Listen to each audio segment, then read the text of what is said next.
of this kind. I was brought up to think of fighter command as the heroes, as Anthony was. Bomber command always been a bit more difficult for us.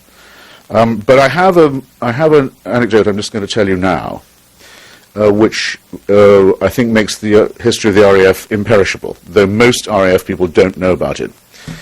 The midnight of the century, as we old comrades call it, the midnight of the century is the Hitler-Stalin Pact, the worst moment in the history of civilization. The handshake between Molotov and Ribbentrop, the raising of the swastika flag over Moscow airport, the singing of the Horst Wessel lied on Moscow radio, the embrace of the two dictators, the crushing of Poland between them, the destruction of the Baltic, abolition really of the Baltic states, and the preparation for a ghastly war. Well, Mr. Molotov was back in Berlin, because the alliance went on well into the 40s, as you know, on one balmy night in late 1940, early 1941, and he had to take shelter with his ghastly Nazi hosts because the RAF had arrived on a rather paltry raid, but it was enough to send the Nazis and their guests, rather embarrassed, down into the shelter. And while Molotov was there with his Nazi friends, he said, "I thought you told me this could not happen." I don't think the pilots knew how brilliantly they had performed on this occasion, but if you allow yourself to think about this rather magnificent moment where it's Britain's airmen against Hitler and Stalin combined, mantles the English cheek with a great blush of pride, then you reflect on, you are obliged to reflect on the following. 2 years before, a group of Germans who we know them by their, some of them by their individual names, some of them by their collective name, the Kreisau Group, a group of very important German soldiers and diplomats and officers and civilian politicians, grouped around the heroic, I think, especially heroic, General Helmut von Moltke.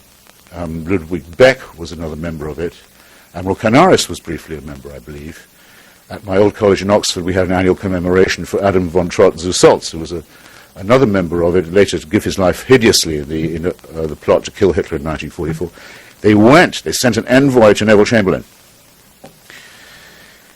and said, if you and your foreign minister, Mr. Halifax, if you will guarantee that you will stand by Czechoslovakia, in other words, if you will say that a move into Czechoslovakia means war, we can decapitate the Nazi regime and tell the German people we have saved them not just from the foul dictator, but from war as well, that we have struck for peace as well as for democracy. But we need your guarantee that you will fight for Czechoslovakia before we can act. The risk these gentlemen took in making this move is something that's very difficult to imagine as a matter of quality and bravery. And they were told, forget it. We like the present situation in Germany. We hope rather to make an alliance with it against Stalin, against communism. And as Trotsky was the first to point out, once they made that pact at Munich with Hitler, ignoring the opposition in Germany, they made the Hitler-Stalin Pact inevitable. So that the whole might of Britain, air, navy and military, which was exerted on Hitler's side in 1938, should later be used to bomb and destroy German civilians, is a conclusion that's inescapable, very seldom pointed out, and, if you like, impossible to live with. And to make it worse, we find, within a few years of this, that the obliteration of the city of Dresden, one of the most extraordinary achievements of European civilization, the entire obliteration of it and most of its people, is being justified for one reason and one reason alone. If we do it, it will impress Joseph Stalin, whose forces are pressing in on the other end. Now, I think if you're going to destroy a cultural treasure house and ignite a firestorm that is designed to consume all of the people in it, you had better have a better reason than it might bring a smile to Joseph Stalin's face. And this is not part of our official history. This is not what we're taught in school, ladies and gentlemen, in England, meine Damen und Herren, I can assure you. Now, how to confront these, I hope I've connected them for you, these multiply imbricated crimes and ironies and tragedies, how to make sense of it. The way I propose to do it is this. By imagining myself not as an Englishman or an Anglo-American, but as a German, which I'd be proud to be, and in fact, on my mother's side, through the city of Breslau, going back quite a long way now, I am. I was brought up in the immediate aftermath of the Second World War in Plymouth and Portsmouth. I remember being told not to play on the bomb sites. I remember seeing the ruins, the smell that still went on, actually, of the dug out, collapsed buildings and so forth. I remember the devastation. Was the scene of my upbringing. I also remember the little island of Malta, where I was partly brought up too, which was almost totally destroyed. Its beautiful capital, Valletta, almost completely destroyed by the air forces of Hitler and Mussolini. I especially remember the awful wreckage of the Royal Opera House in the centre of the city. And my father was a member of the Royal Navy and had a very tough time indeed in the North Atlantic and elsewhere. On Boxing Day, if you care, 1942, his ship sank the Scharnhorst, which was about to undertake a terrible campaign against civilian shipping in the North Sea. It was a better day's work than I've ever done. I mention it just in cases of interest. But in my heart and sinew, I feel German about this. And if I can commit the embarrassment of mentioning the following names, not in the same breath as my own, of course, I hope I'll make my point. I'm thinking of Thomas Mann. I'm thinking of Pastor Niemöller and Dietrich Bonhoeffer, the great great Protestant resistors of Franz Jägerstatter, who was executed rather than join Hitler's army as a Catholic. He was an Austrian. I'm mentioning Austrians too. Ernst Fischer, who broadcast from Moscow against the advances of the Wehrmacht in Russia.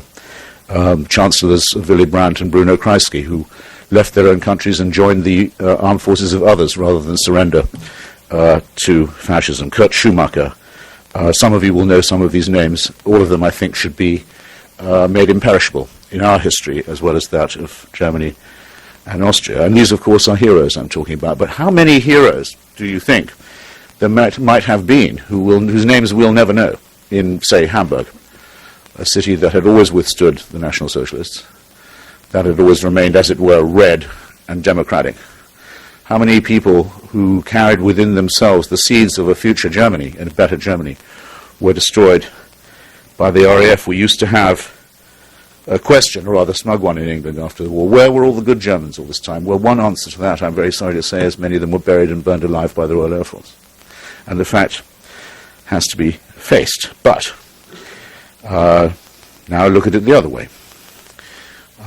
We got Billy Wilder, Albert Einstein, Theodor Adorno, Marlene Dietrich, Sigmund Freud, and the Germans got Julius Streicher in exchange for the collapse of civilization that was undertaken by Nazism. And I now come to another name, that of Victor Klemperer. Could I just get an idea of how many of you in the room know who I'm talking about? Oh, that's admirable. Well, for those on C-SPAN then, if I can. Media conscious Hitchens.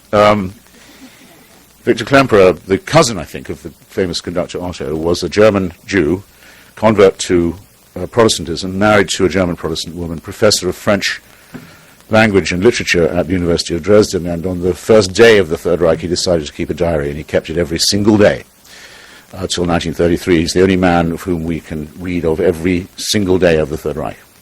It's called I Will Bear Witness. Don't start reading it late at night, would be my advice. Do not start reading it late at night, because you know what's coming and he doesn't.